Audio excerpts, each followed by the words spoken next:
Noël ou la fête de la Nativité, l'événement est célébré ce dimanche par les chrétiens du Mali, à l'instar de la communauté chrétienne du monde. Nous verrons le constat ici à Bamako, notamment à la cathédrale Sacré-Cœur et à l'église évangélique protestante de Bamako-Koura. Retour sur la visite du ministre de la Défense et des anciens combattants dans la région de Mopti. Lors de ces déplacements, les femmes basées à Mopti ont fait part au chef du département de la Défense les difficultés rencontrées dans l'accomplissement de leurs devoirs régaliens. Bientôt la fin de l'année, une période choisie par bon nombre de couples, bien sûr, pour passer devant l'officier d'état civil afin de sceller leur union. Mais aujourd'hui, cette pratique collective est en passe de déranger la quiétude dans la capitale à cause de l'incivisme qui prend une autre tournure. La chronique culture et société nous fait voyager à travers les trésors humains vivants. Il s'agit d'hommes et de femmes dont la sélection est faite sur la base de la valeur des traditions, du génie créateur humain et surtout de son enracinement dans les traditions culturelles et sociales. Bonne fête de Noël à toute la communauté chrétienne. Bonsoir à vous, merci et bienvenue dans ce journal. Le Mali, à l'instar de toute la communauté chrétienne du monde, célèbre ce dimanche 25 décembre la fête de la Nativité ou la naissance de Jésus-Christ. À la cathédrale Sacré-Cœur de Bamako, lors de la veillée, un appel à plus de conjugaison d'efforts autour des préoccupations du pays a été lancé à la fois par le cardinal Jean Zerbo et le ministre des Affaires religieuses, du culte et des coutumes. Fademba Keïta. L'enfant émaillé couché dans la crèche est celui qui nous est né. Son nom c'est Emmanuel, où Dieu est avec nous. La veille de Noël célèbre donc la naissance de Jésus-Christ. Né de la Vierge Marie, la venue du Messie, du conseiller merveilleux du Prince de la Paix, vient sauver le peuple d'Israël qui marchait dans les ténèbres. Une lumière resplendissante envahit la terre. Pour le cardinal, les prêtres officiants, sœurs, frères, diacres et autres, nous devons suivre les traces du Christ. Rendons grâce au Seigneur qui nous rassemble pour célébrer ensemble cette fête solennelle. Je pourrais dire, même l'enfant nous est donné, nous pouvons dire, il nous est confié. Pour qu'il fasse de nous ce qu'il est lui-même, pour que nous devenions à son image des véritables enfants de Dieu. Soyez sans crainte, car voici que je vous annonce une bonne nouvelle. Une grande joie pour tout le peuple. Aujourd'hui, dans la ville de David, vous est né un sauveur, que est le Christ Jésus. Un sauveur nous est né.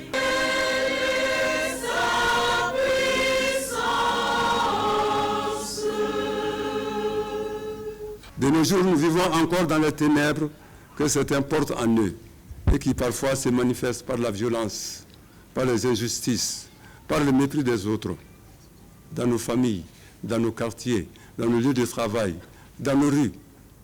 Notre pays qui traverse des moments difficiles doit sentir dès ce jour l'amour invincible du Seigneur de l'univers.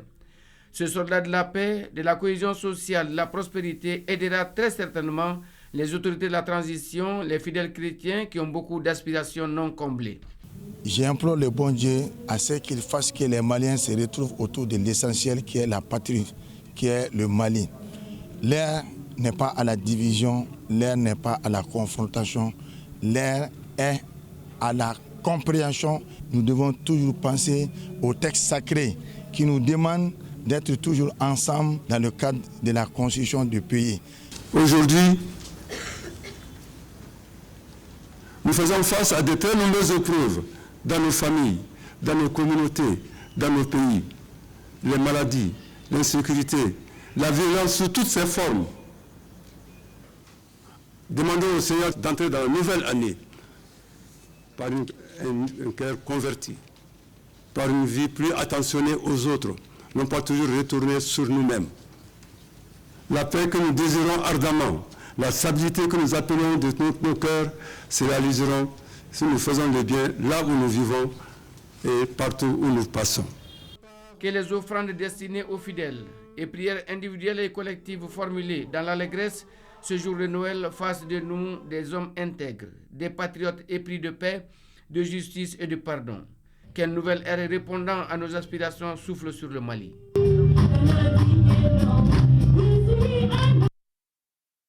Direction l'église évangélique protestante de Bamako-Koura où les fidèles ont observé la messe de Noël dans la communion. Le message partagé par les diacres de l'église portait sur la paix et le pardon. D'ailleurs, le thème choisi met en évidence cela, à savoir Jésus-Christ, prince de la paix. On en sait plus avec Bemba Sibi. La paix au cœur de la célébration de Noël 2022. Le thème « Jésus, prince de la paix » est assez illustratif. Les fidèles dans la communion ont prié pour commémorer l'arrivée du Christ Sauveur. Des prières ponctuées par les cantiques de la chorale.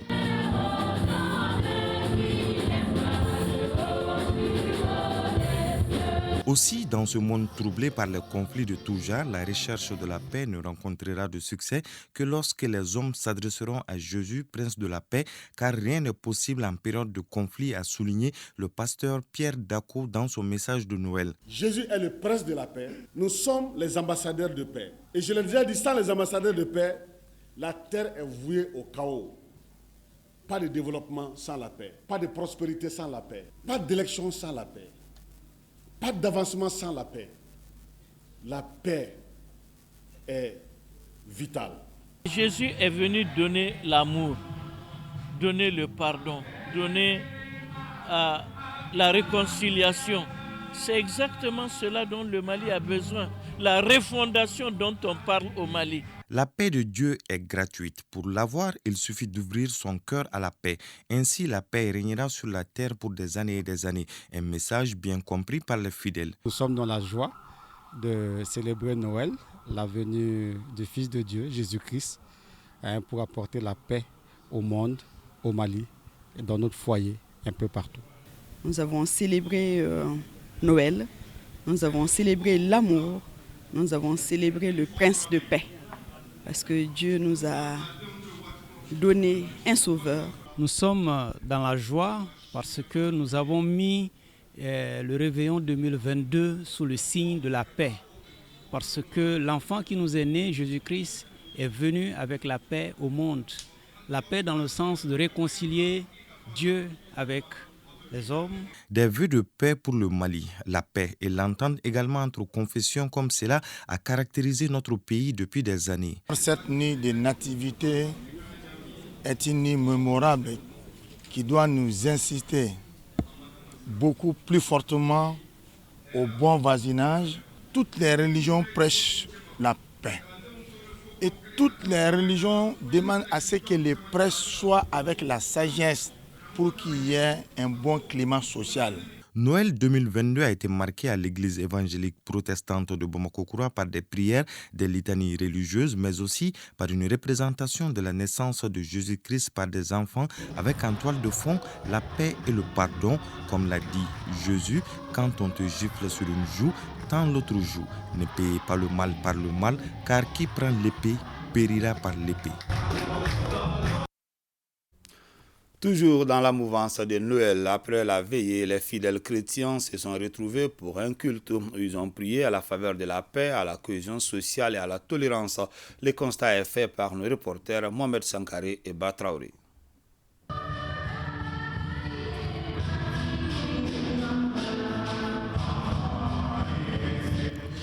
Chants alternés à des prières pour cette célébration de la nativité à la cathédrale de Bamako. Le prêtre, dans son homélie, parle du monde qui est aujourd'hui dans un état qui laisse à désirer. Un monde marqué par la guerre dans plusieurs zones, la corruption, la pauvreté et les effets du changement climatique.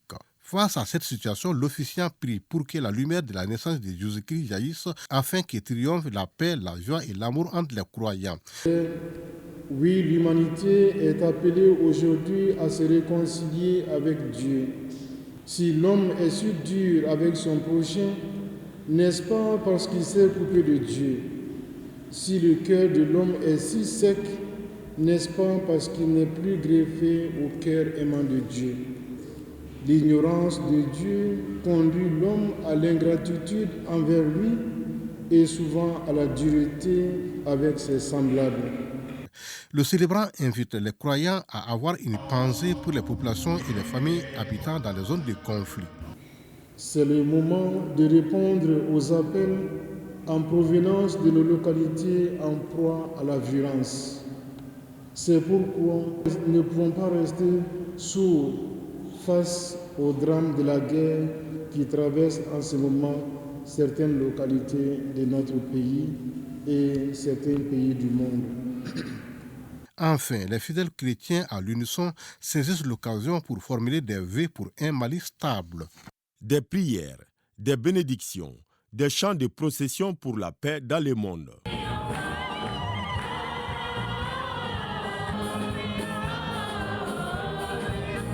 Voilà les actions qui ont marqué la messe de ce 25 décembre de l'église évangélique protestante de Bamako-Croix. Des actions qui se rapportent au thème de cette année, Jésus, Prince de la paix. Nous célébrons Noël dans le contexte de la paix.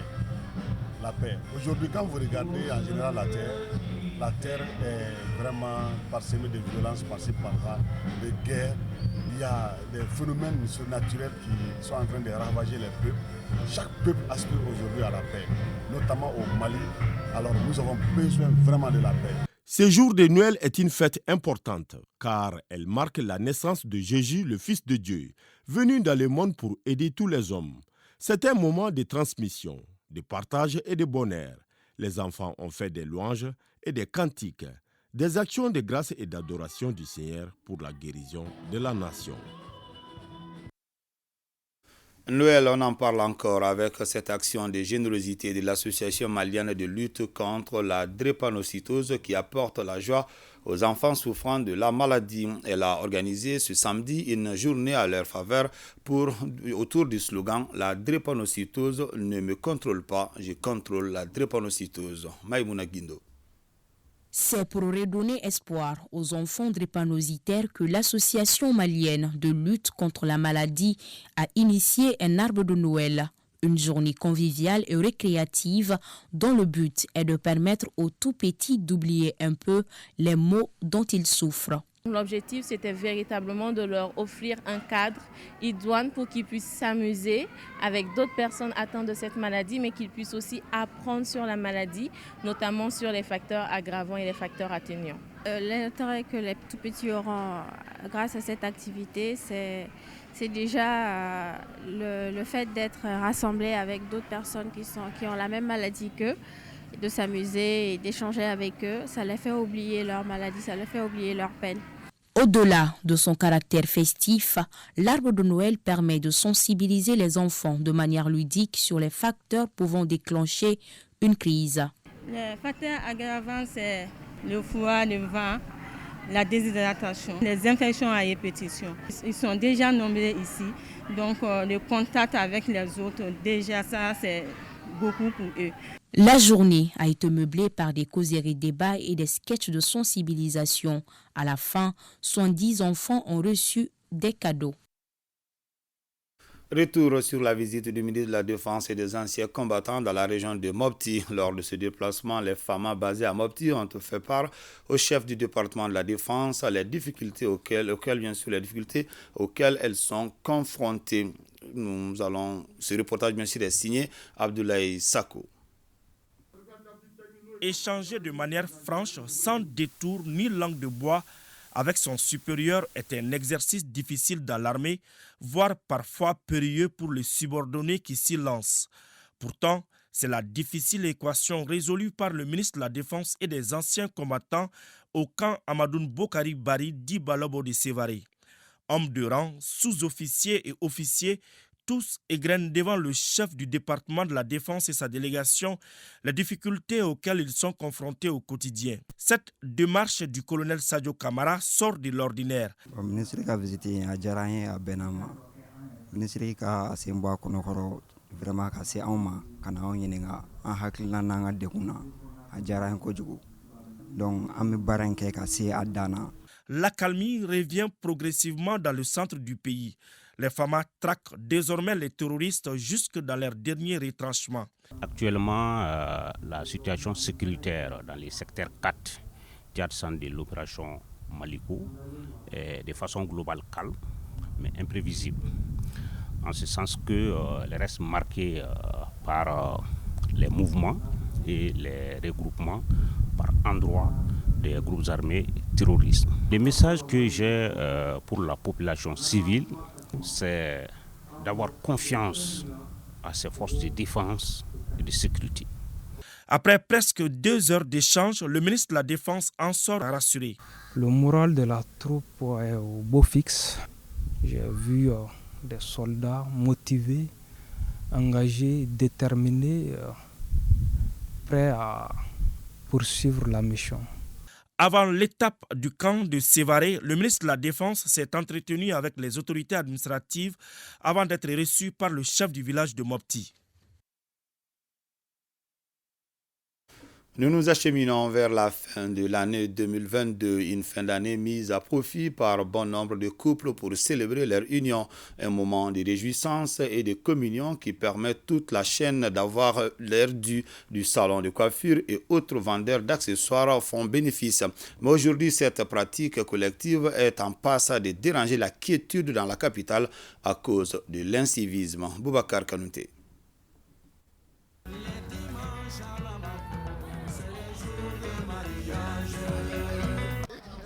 Le dimanche à Bamako, c'est le jour de mariage, disaient Amadou et Mariam. Nous sommes à quelques encablures du nouvel an. Les derniers mariages se célèbrent, les tourtereaux sont émus de rompre avec le célibat. La désormais Madame Sidibé Kadiatou Guindo, que nous avons rencontrée dans un salon de coiffure, n'en dit pas le contraire. Plus loin, à la mairie de Torokrobo, c'est la même ferveur ici, devant l'officier d'état civil, M. Aïdra s'engage pour sa seconde noce. C'est toujours la même ferveur avec sa dulcinée Fanta Mariko. Un moment inoubliable, symbolique et empreint de joie. Heureuse et puis comblée, que toutes les femmes désirent. Plus que comblée, je suis très content. C'est un événement majeur de la vie d'un homme. C'est ma seconde épouse maintenant. Le mariage est sacré et régi par des textes. Une communication permet de diminuer le malentendu. Conseille le maire aux nouveaux mariés. La première chose que je vais demander, c'est de l'attente. C'est de se comprendre et surtout de se parler. Parce que nos problèmes aujourd'hui, c'est le manque de communication dans les foyers. Le mariage, c'est aussi une occasion pour les heureux conjoints de se faire beau. Une phase cruciale, ce qui nécessite des dépenses et des salons de coiffure ne désemplissent pas. Une aubaine pour les promoteurs de ces salons de faire des recettes. Nous sommes sur pied depuis 6 heures. Jusque-là, nous sommes là. Je n'ai même pas eu le temps de me changer. Aujourd'hui, alhamdulillah, ça paye. Le point noir, cette euphorie demeure, cette réalité rarement relayée. Les voies d'accès sont obstruées par les véhicules et les motos des accompagnateurs. Même les ambulances et véhicules de la protection civile ont du mal à se frayer un chemin, créant un désordre général. C'est vraiment dérangeant. Ça peut être source d'accidents. Nous déplorons cet incivisme. Vous voyez quand même ce désordre. Ça nous dérange vraiment. Nous demandons aux autorités de faire quelque chose pour décanter cette situation. La dernière étape, les mariés, parents, amis et connaissances prennent d'assaut les espaces verts pour immortaliser l'événement à travers des séances de photos, les bisoutages pour les militaires. La Nazer, le groupement de la sécurité routière et la gendarmerie sont sur le terrain pour sensibiliser les usagers de la route au port du casque et à la limitation de la vitesse. L'équipe était le mercredi dernier sur la route Bamako-Bougouni où elle a sensibilisé et remis des casques à certains usagers. Suleiman Sidibé. Après l'axe Kolokani-Bamako, l'équipe conjointe de la Nazer, de la police et de la gendarmerie sensibilise les usagers de l'axe Bamako-Bougouni. Le top départ de l'opération est donné aux alentours de la Tour d'Afrique, avec des messages et la remise des casques à certains usagers. Nous allons prendre des dispositions qui s'imposent pour la réussite de cette campagne. Donc nous avons choisi avec la Nazer et l'association des jeunes d'occuper 18 carrefours à travers Bamako pour sensibiliser nos concitoyens afin de les amener à comprendre ce message. Il s'agit pour nous d'abord de sensibiliser les usagers par rapport à la limitation des vitesses, en leur parlant également de l'avantage de la limitation et de l'inconvénient de l'excès de vitesse. En même temps, sensibiliser également les motocyclistes et certains cyclistes, et les cyclistes aussi, tricyclistes, par rapport au port du casque. Cette sortie est l'une des activités phares de la Semaine nationale de la sécurité routière avec comme thème « respect de la limitation des vitesses et port des casques de protection, une nécessité vitale. En réalité, il ressort de nos statistiques d'accidents de la circulation routière que plus d'un accident mortel sur 3 est dû donc à l'excès de vitesse. Aujourd'hui, on sent une véritable conscientisation de la population. Donc c'est une initiative à applaudir, à encourager. Et nous félicitons vraiment l'administration de l'ANASER pour avoir eu cette idée. Le département des transports et ses partenaires poursuivent cette campagne de sensibilisation jusqu'au 31 décembre 2022. La directrice nationale des eaux et forêts vient d'effectuer une visite de terrain dans la forêt classée du village de Kekoro dans la région de Bougouni. Objectif, constater l'ampleur des dégâts causés sur l'environnement à travers leur paillage illégal. La mission a également évalué le matériel saisi suite à une opération d'envergure menée par les éléments des eaux et forêts et de la garde nationale. Boubacar Bablin Touré. La forêt classée du village de Kekoro dans la région de Bougouni a une superficie de 52 000 hectares. Ce poumon vert, qui est considéré comme un patrimoine pour notre pays, est l'objet de destruction à travers l'exploitation illégale de l'or par les Chinois. Déjà, 10 000 hectares de cette forêt classée sont ravagés. Et je suis venue aujourd'hui parce que c'est pour montrer à l'opinion nationale et internationale ce qui se passe ici. Un cas d'occupation, je vais dire, illégale de forêts classées. Des étrangers sont installés, ils font la recherche minière, toute activité formellement interdite dans une forêt classée. Comme ça, il est amer. Ils ont dégradé, ils ont détruit. On va prendre toutes les actions pour lutter contre ces actions illégales dans nos forêts classées. Face à cette triste réalité, le département en charge de l'environnement a décidé de mener une opération d'envergure. Opération qui a permis de saisir une importante quantité de matériel composé de 24 pelleteuses, 9 pick-up, 13 groupes électrogènes, entre autres. Au total, 29 Chinois sont interpellés. Il était convenu que les Chinois quittent définitivement la forêt après avoir rebouché toutes les excavations et tous les trous. Donc après constat, il s'est avéré que les Chinois n'ont pas quitté la forêt. Contrairement, ils se sont installés de plus belle dans la forêt en y installant d'autres sites. Donc ils continuent l'exploitation. Donc aujourd'hui, nous sommes là pour déguerpir et puis également faire des saisies, faire des confiscations au profit de l'État. Cette fois-ci, nous n'allons pas procéder à une transaction. Donc les saisies seront confisquées au profit de l'État. Cette opération d'envergure menée par les éléments des eaux et forêts et de la garde nationale a permis de démanteler une dizaine de sites illégaux d'exploitation d'or dans la forêt classée de Kekoro. Les membres du comité de pilotage d'appui au développement de l'élevage au Mali, PADEL-M, poursuivent leur mission de supervision dans les régions de Sikasso, Koutiala et Ségou. Dans ces différentes localités, le projet PADEL-M soutient les activités comme la pisciculture, l'agriculture, la production et la commercialisation du bétail et du lait. Mamadou Fani. Dans la région de Sikasso, ils sont plusieurs bénéficiaires de l'appui du projet PADEL Mali. Ces appuis concernent la filière lait et l'écloserie pour la pisciculture. Les membres du comité de pilotage du projet en mission dans la région ont pu voir les progrès réalisés par les producteurs grâce à l'appui du projet PADEL Mali. Le PRAPS nous a permis vraiment de progresser, même en production, parce que nous avons aujourd'hui 300 litres et même au-delà de 300 litres parfois par jour. Bon, grâce au matériel fourni par le PRAPS, nous pouvons quand même faire des transformations. Avec l'appui du projet PADEL-M, donc j'ai commencé avec 1000, au fur et à mesure, 2000, 3000, 4000 maintenant. Cette année même, j'ai pu même produire même plus de 4000 alevins. Tout comme Sikasso, à Koutiala et Ségou, les bénéficiaires du projet PADEL Mali ont vu leurs capacités renforcées dans leur domaine. Dans ces localités, les appuis de PADEL Mali ont concerné la filière bétail, la pisciculture et l'aviculture. L'impact que j'ai pu traiter la parasitose sur mon effectif, ça va jouer sur leur croissance et ça va jouer sur leur gain de poids. C'est déjà une rentabilité financière. Si je ne connaissais pas ça, j'allais passer les 6 mois là et faire sortir mon poisson alors qu'il n'allait pas atteindre le poids que normalement qu'ils peuvent atteindre sans la maladie.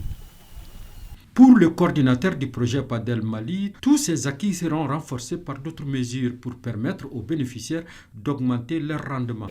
La première des choses, quand vous voyez les réalisations en termes de financement des plans d'affaires de partenaires productifs, nous avons constaté quand même des innovations. Au niveau des fermes laitières que nous avons visitées, non seulement les financements ont permis d'augmenter la production, conséquemment la production, mais surtout la productivité. En termes maintenant d'amélioration génétique, ça c'est l'insémination artificielle. Même ceux qui n'ont pas bénéficié des plans d'affaires, qui ont bénéficié de l'insémination artificielle, ont augmenté aussi conséquemment leur productivité. Les membres du comité de pilotage ont salué les avancées constatées sur le terrain. Ils ont formulé des recommandations qui permettront d'améliorer le rendement des producteurs. Les populations de Ségou ont désormais leur unité de production moderne de farine enrichie Mizola. Cette unité inaugurée le mardi dernier est financée par une ONG espagnole en partenariat avec l'association Mizola Mali pour un coût de 60 millions de francs CFA environ. Fousséni Samake. Fini les soucis liés à l'approvisionnement en farine enrichie Mizola à Ségou et environ. L'association Mizola Mali, en partenariat avec l'ONG espagnole Ayuda en Action, vient de réaliser une unité moderne de production de farine enrichie Mizola à Ségou, quartier Bougoufié. Ce joyau architectural comprend un bureau, des salles de décortiquage, des malaxages, des moutures, des conditionnements, des machines, entre autres. Le coût de la réalisation est environ 60 millions de francs CFA. Cette nouvelle unité mettra à la disposition des enfants de la région de Ségou des aliments sains pour prévenir et lutter contre la malnutrition. En effet, la farine enrichie Mizola est citée dans le protocole national révisé de lutte contre la malnutrition de 2018 comme une alternative. En faisant, Ayuda tente de contribuer à la lutte contre l'insécurité alimentaire et nutritionnelle et la malnutrition et au renforcement de la chaîne de valeur du mil en favorisant l'accès local à des aliments enrichis fortifiés pour les enfants. Le Mizola de farine fortifiée est fabriqué à partir de nos produits locaux accessibles comme le mil, l'arachide, le soja, le sel.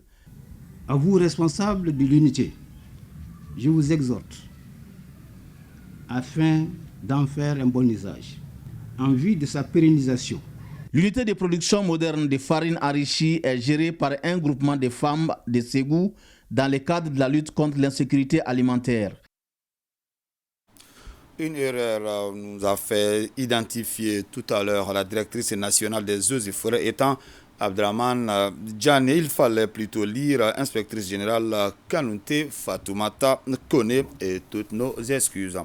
C'est communiqué, dans un communiqué bien sûr déposé dans notre rédaction, la Direction générale du commerce et de la consommation et de la concurrence rappelle que les exportations des céréales, de la graine, de coton, du mil, du sorgho, du maïs et du riz local sont suspendues jusqu'à nouvel ordre. C'est pourquoi il est demandé aux directeurs régionaux du commerce de prendre des mesures urgentes pour dépêcher au niveau de tous les marchés céréaliers des brigades de contrôle économique et ce, conformément aux instructions des plus hautes autorités.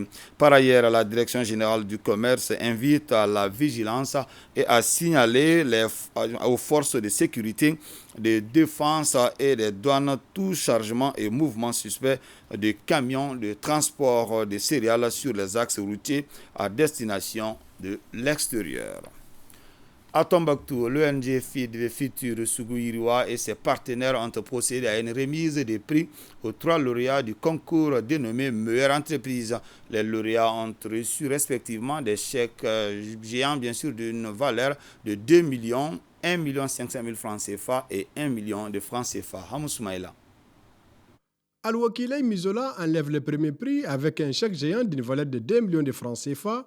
C'est à l'issue du concours Meilleure entreprise entre les unités de transformation agroalimentaire au compte de la région de Tombouctou par FIT Fitir Sougou-Iriwa. Le deuxième prix est revenu au réseau Tadet des femmes de Bokiyat avec 1 500 000 francs CFA et le troisième prix à Nassour Sar avec 1 million de francs CFA. Sougou-Iriwa, dans le cadre de ses activités, a depuis l'année dernière entrepris des initiatives visant à renforcer les capacités opérationnelles personnel de ces unités à travers la région. Cet appui accompagnement a permis d'améliorer non seulement les techniques en matière de transformation, fortification, enrichissement, mais aussi d'améliorer les conditions des bonnes pratiques. Lancé depuis janvier 2021 par Ségou Yiroua en partenariat avec la plateforme multi-acteurs, ce processus de sélection a mis en compétition 55 unités de transformation agroalimentaire des 4 cercles de la région à travers un concours dénommé Concours Meilleure Entreprise. Le secret, c'est l'hygiène. C'est surtout l'hygiène parce que c'est un produit nutritif, un produit alimentaire pour enfants. Donc notre secret, c'est seulement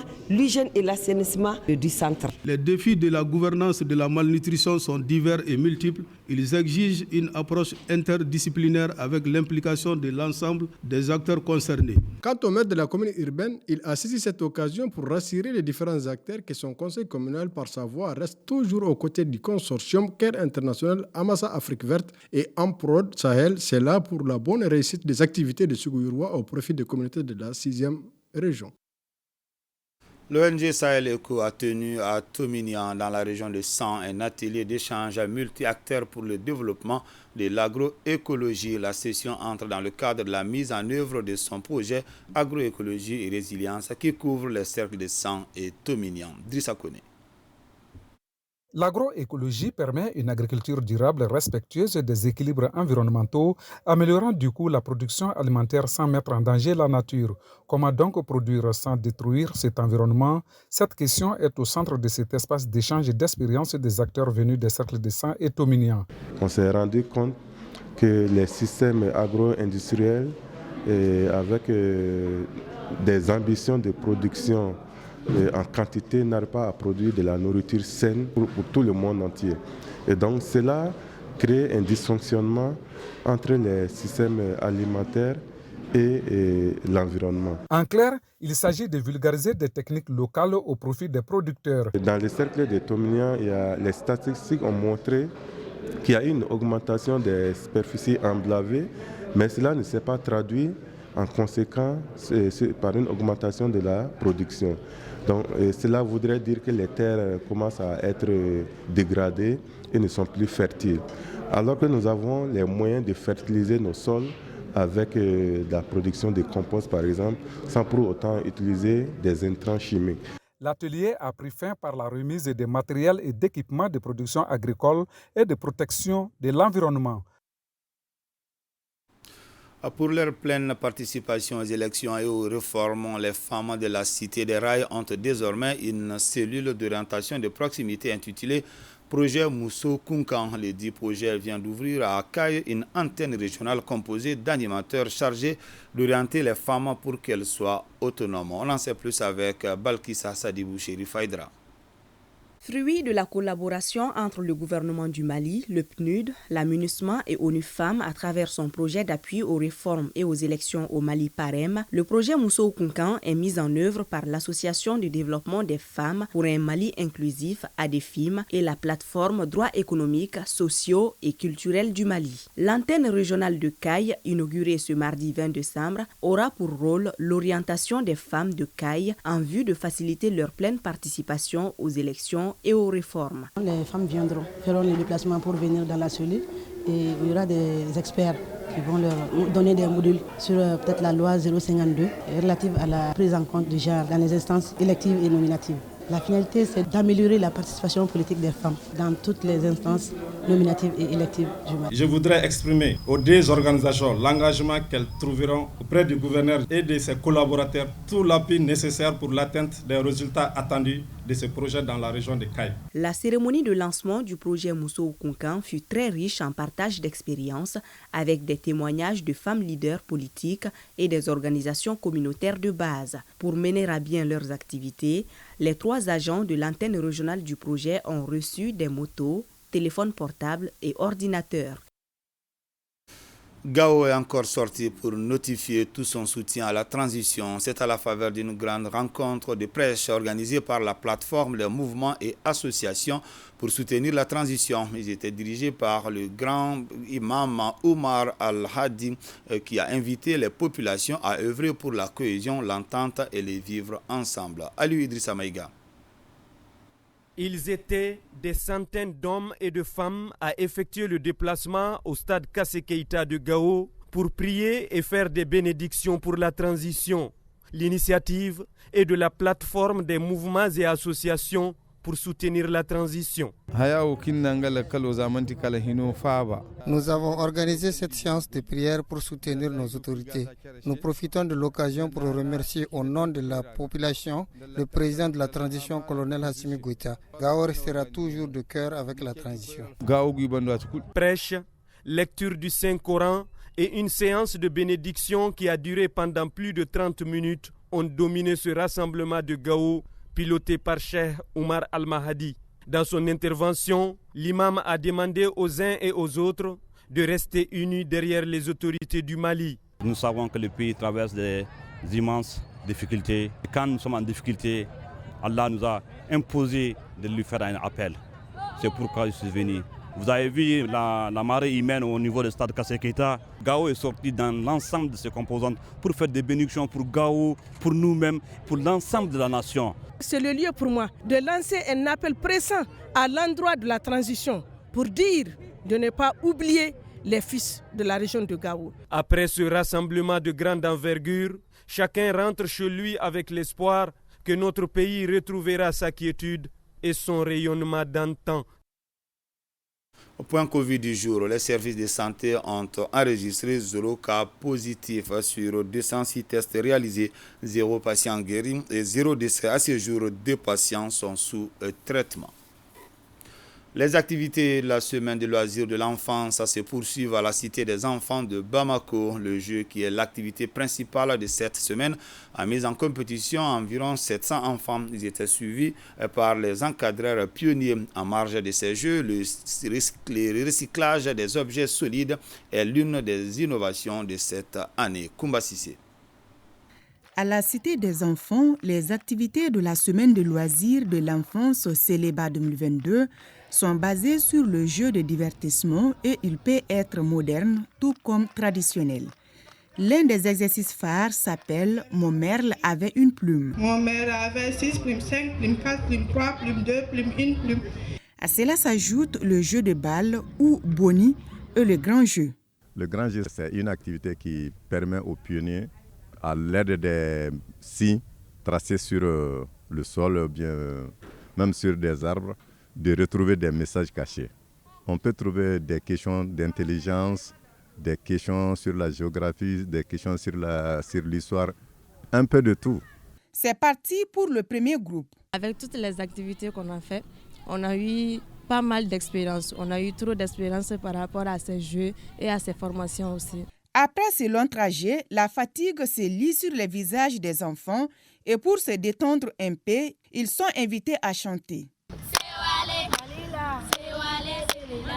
Pendant que certains enfants jouent, d'autres suivent une formation sur les différentes conventions relatives aux droits des enfants. L'innovation majeure cette année a été le recyclage des objets solides. Parmi les bénéficiaires de cette formation, les enfants venus du village de Senko dans la région de Kita et ceux vivant avec un handicap. Chez nous, tout le monde boit de l'eau. Donc, ces bouteilles, au lieu de les jeter à la poubelle, chacun peut apprendre chez lui comment recycler ces bouteilles. Et aussi, nous avons les pneus. Les pneus usés qu'on peut aussi réutiliser, soit en tabouret, soit en poubelle. À un certain moment, j'ai amené des pneus à la Cité des enfants. Mais les pneus que j'ai apportés à la Cité, c'était pour faire de la décoration, pour les tout petits. Donc maintenant, c'est une autre idée que d'autres jeunes nous apportent. J'espère qu'on va l'exploiter à fond. Plus de 700 enfants participent à la Céléba 2022 avec un seul objectif, promouvoir l'épanouissement des enfants tout en contribuant au développement de leur intelligence. La journée culturelle, artistique et sportive de l'Association des ressortissants pour le développement de la commune de Tousséguila. Ces journées sont placées sous le haut parrainage de l'inspecteur général des douanes Amadou Konaté, secrétaire général de la dite association. De Bougouni, la correspondance de Abdul Karim Konaté et Djibril Bagayogo. Cette première édition de la journée culturelle, artistique et sportive organisée par l'Association des ressortissants pour le développement de la commune de Tousséguila a pour objectif de valoriser la culture du milieu et constitue un moment de brassage et de retrouvailles. Notre association veut à travers ces journées inviter les populations du Gandjetougou à consolider les liens de sang, d'amitié et de fraternité et à s'unir autour des problèmes de développement.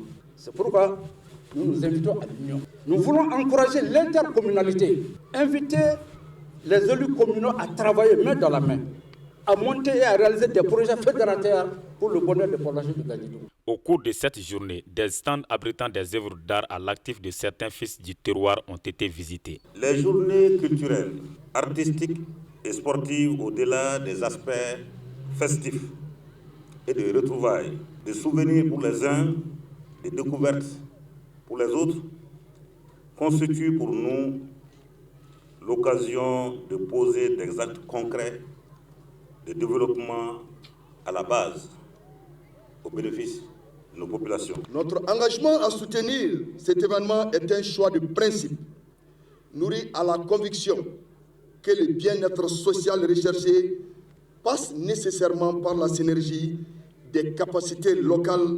Mon gouvernement accorde la plus haute importance à ce type d'initiative qui contribue au développement de l'économie locale et à la promotion du sport.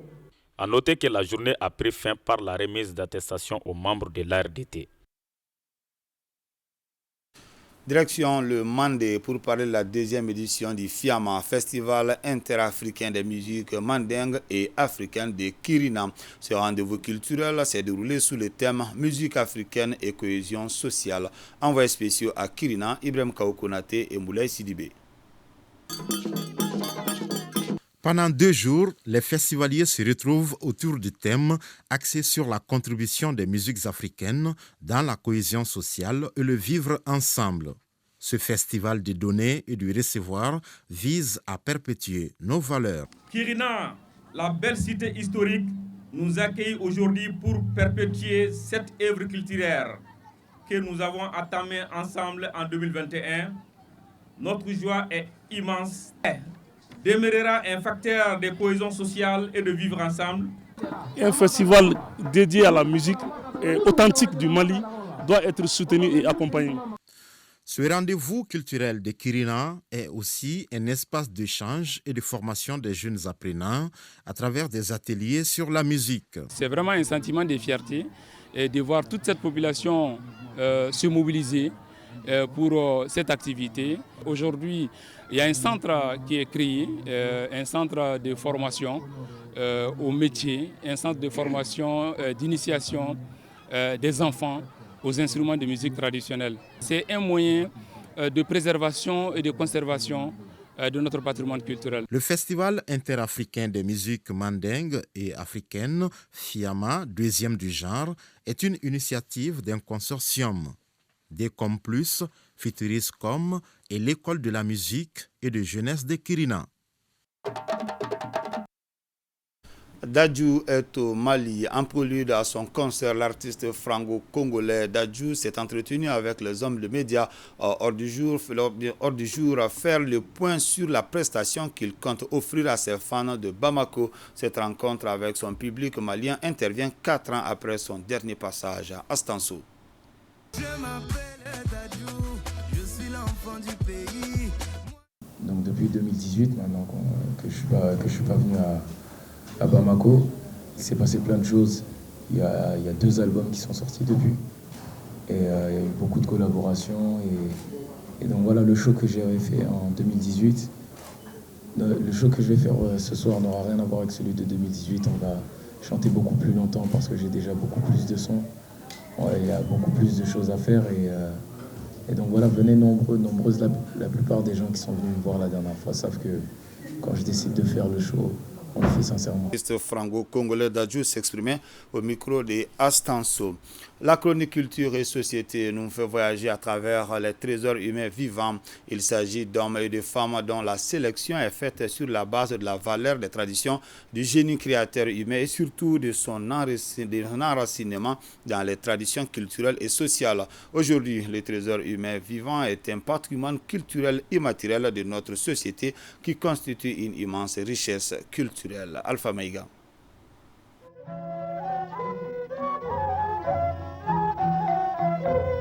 THV. Ce sont les trésors humains vivants que l'UNESCO a demandé depuis 1993 à ses pays membres de célébrer. Les trésors humains vivants sont des personnes qui incarnent à un niveau très élevé des compétences, des connaissances, des savoirs et savoir-faire nécessaires à l'exécution ou à la récréation de certains aspects du patrimoine culturel immatériel. La sélection de ces THV se fait sur la base de la valeur des traditions et des expressions concernées en tant que témoignage du génie créateur humain et l'enracinement dans les traditions culturelles et sociales. D'abord, les compétences des trésors humains vivants se manifestent dans plusieurs domaines, notamment l'artisanat, l'architecture de terre, la pharmacopée et la médecine traditionnelle, la magie, la géomancie, les sciences synégétiques, les religions africaines, la médiation sociale et culturelle, etc. Au Mali, une carte culturelle existe depuis 2004. Un inventaire non exhaustif des trésors humains vivants est actualisé annuellement en vue de les protéger puis d'en sélectionner les plus méritants pour les proclamer trésors humains vivants du Mali. Ce patrimoine culturel est recréé en permanence, transmis de génération en génération. Ce patrimoine culturel procure aux communautés un sentiment d'identité et de continuité, tandis que sa sauvegarde est un garant de créativité. Alors, pour sauvegarder ce patrimoine culturel immatériel, il y a lieu de veiller à ce que ceux qui détiennent ces connaissances, ces compétences, savoir et savoir-faire puissent continuer à développer leurs connaissances au bénéfice des générations futures. Nous avons mis en place en 2008 une commission nationale de sélection et de proclamation des trésors humains vivants. Cette commission est chargée d'élaborer les critères de sélection des trésors humains vivants, d'élaborer un code de conduite des trésors humains vivants, d'identifier les trésors humains vivants et de les reconnaître en les proclamant. Généralement, les personnes qui détiennent des connaissances énormes sont proclamées en fonction de certains critères définis par la commission mise en place depuis 2008. Pour leur caractère représentatif au sein de leur communauté et aussi le risque de voir leurs connaissances, compétences disparaître. C'est ça les principaux critères de sélection et de proclamation des trésors humains vivants. La sauvegarde du patrimoine immatériel de notre société qui constitue une immense richesse culturelle est un impératif. Pour cette année 2022, le département de la culture vient d'ajouter 6 noms à la liste du patrimoine culturel immatériel.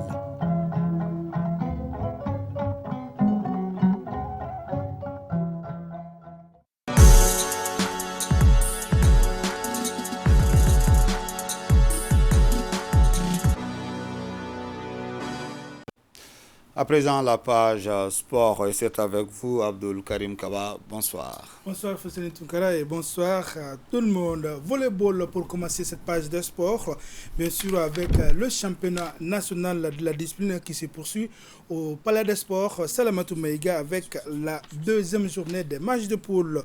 Ce matin en dames, les résultats ont été enregistrés, notamment l'AS Minute Logement qui gagne donc devant Gao par 3-0. Koulikoro a perdu devant l'équipe de Ségou par le score de 3-7-1. Le centre de formation de volleyball de Daoudabourou bat l'AS Commune 5 par 3-7-0. Eh bien, l'ISFAS a gagné devant l'AS Commune 4 par le score de 3-7-0. Ce soir, en homme, l'AS Minute Logement l'emporte par ce même score de 3-7-0 devant Gao et la Commune 4 s'impose devant l'équipe de Ségou. Demain, la troisième journée de ce championnat national de volleyball avec en dames. Le matin, 1008 contre Koulikoro, Gao jouera contre Ségou. Le centre de formation de volleyball de Daoudabourou en découdra avec l'ISFAS. Et le soir, Gao sera opposé à l'équipe de Ségou. La Commune 4 jouera contre l'AS Minute Logement et la journée sera bouclée avec l'opposition Koulikoro, l'AS Commune 6.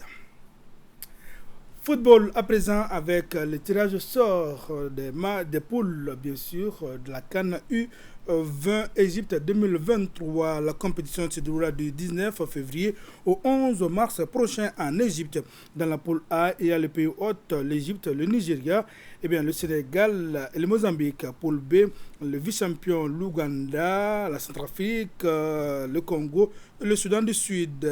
Enfin, dans le groupe C, il y a les équipes comme la Gambie, la Tunisie, les demi-finalistes de l'année dernière, bien sûr, le Bénin et bien sûr dans cette poule C. Rappelons que les deux meilleurs troisièmes des trois groupes accéderont au quart de finale, ce qui laisse un espoir aux trois pays de se qualifier pour le tour suivant. Merci Abdelkarim Kaba pour ces informations. Merci bien Fousseni Toukara. À suivre ce soir après l'émission Défense citoyenne, question d'actualité, droits des femmes, quel cadre juridique est le thème bien sûr de votre débat de ce soir. Question d'actualité du dimanche, c'est animé par Ambamananka, par Cheikh Omar et Sangare. Et retenez que le concert de l'artiste franco-congolais Dadju, c'est ce soir au Centre international de conférence de Bamako. C'est donc la fin de ce journal. Merci de l'avoir suivi. Que le bon Dieu nous assiste.